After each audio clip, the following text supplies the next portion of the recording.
संख्या ज्ञात करना। इसमें सबसे पहले हम कुछ बेसिक बता दें। शून्यों की संख्या ज्ञात करने के लिए हमें शून्य कब प्राप्त होगा?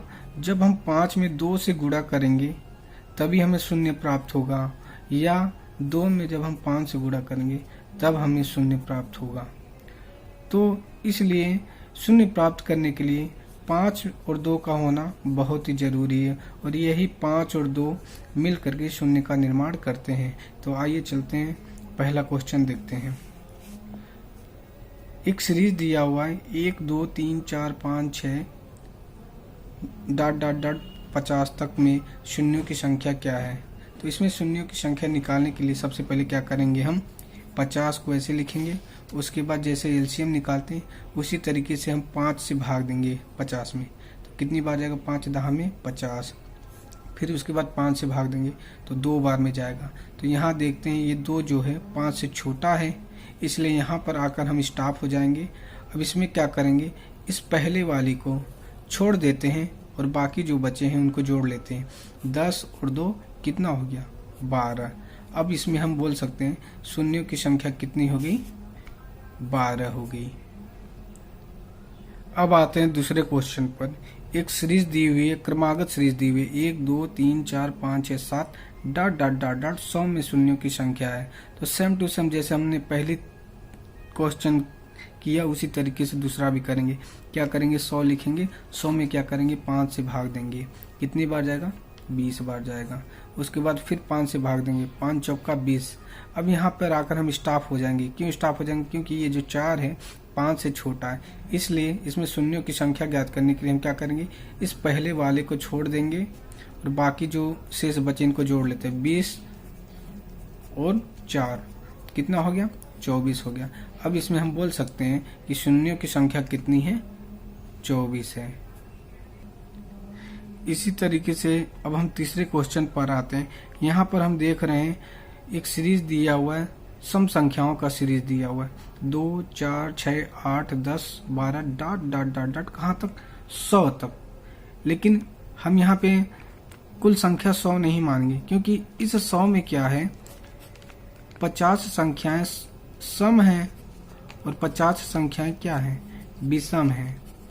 तो इसमें हम कुल संख्या कितने मानेंगे? 50 मानेंगे।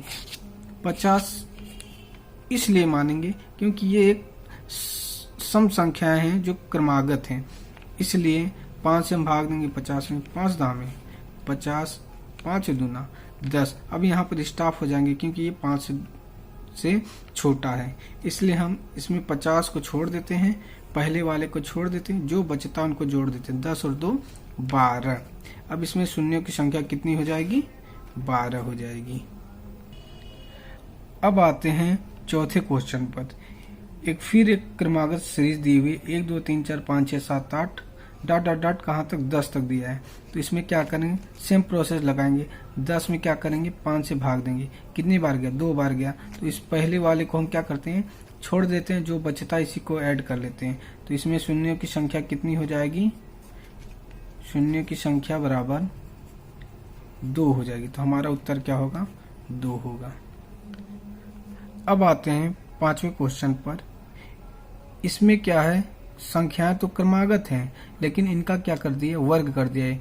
1 का वर्ग, 2 का वर्ग, 3 का वर्ग, 4 का वर्ग, 5 का वर्ग ... 10 का वर्ग में गुणनखंड में शून्यों की संख्या होगी। तो क्या करेंगे, वही सेम प्रोसेस करेंगे। अभी कुछ समय के लिए हम क्या करते हैं, ये स्क्वायर को भूल जाते हैं। ये जो स्क्वायर ऊपर, इसको हम क्या करते हैं, भूल जाते हैं। हम सीधा दिमाग में बैठा के चलते हैं कि 1 2 3 4 5 ये ... सीरीज कहाँ तक है? 10 तक है। कहाँ तक है? 10 तक है। तो हम क्या करेंगे, वही प्रक्रिया अपनाएंगे। 10 में क्या करेंगे, 5 से भाग देंगे। 5 दूना 10।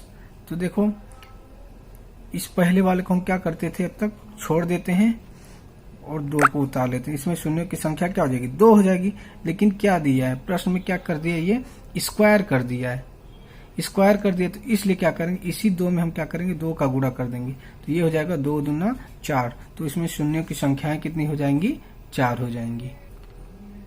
इसी तरीके से ये भी क्रमागत सीरीज दी हुई, इसमें क्या किया है, घन कर दिया, 1 का घन, 2 का घन, 3 का घन, 4 का घन, 5 का घन, डॉट डॉट डॉट कहाँ तक 10 तक का घन। तो इसमें भी वही प्रोसेस अपनाएंगे। क्या करेंगे, 10 में 5 से भाग देंगे, 5 दूना 10।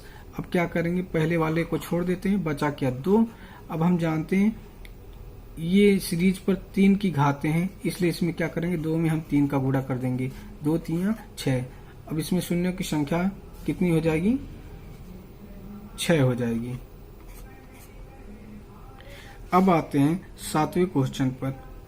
1 2 3 4 5 6 डॉट डॉट डॉट सीरीज दिया है 1000 तक, इसमें शून्यों की संख्याएं होंगी। तो वही प्रक्रिया अपनाएंगे जैसे क्या करते थे, 1000 लिखेंगे, उसमें हम सीधा 5 से भाग देते जाएंगे। कितनी बार में जाएगा, 200 बार में जाएगा। फिर 5 से भाग देंगे, 40 बार में जाएगा।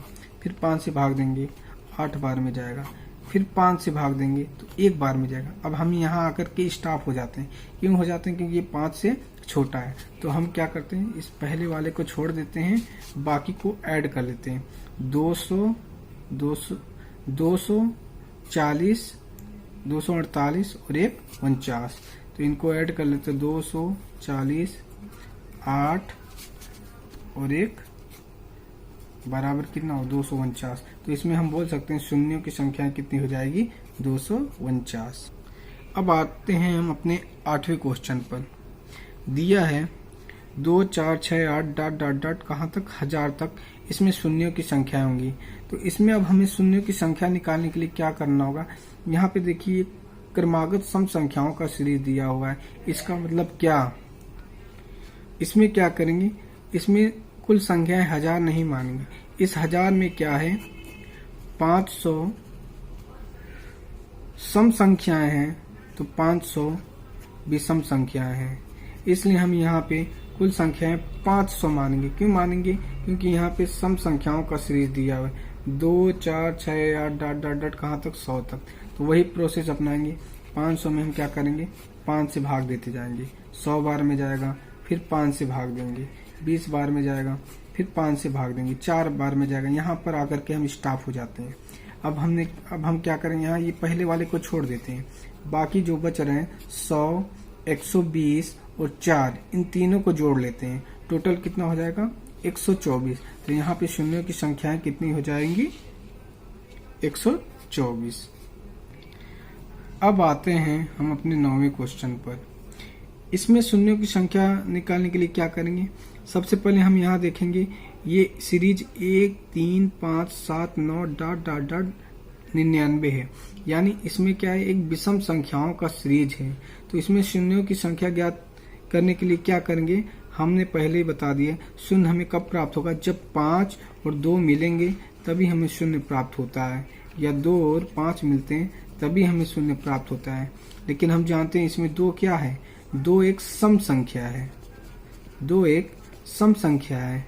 तो यहाँ पे सम संख्याओं का सीरीज दिया नहीं है, यहाँ पे ओनली 1 3 5 7 9 विषम संख्याओं का सीरीज दिया हुआ है। इसलिए इसमें शून्यों की संख्याएं हो जाएंगी 0, मतलब इसमें शून्यों की संख्या 1 भी नहीं।